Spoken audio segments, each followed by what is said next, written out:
Grabe. Alang ganda. Ganda ng isda na to. Kaya pala sabi ko, anong isda yun? Nalakas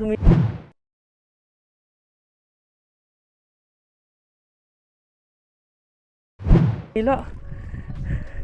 Oh master, nakahuli tayo. Bihira ko talaga makahuli nito sa lure. Eh no, may pandikit siya sa taas.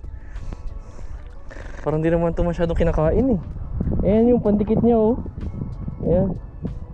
Dumidikit to sa mga ilalim ng ano, ng pawikan, ng pating. Ayan, remora fish. Anong tawag nito sa inyo mga master? Ayan siya oh. Maliit pa ito. Ayan, release na lang natin to. Ayan yung bibig nyo. Unlock tayo, rare catch. Nice. Bye bye.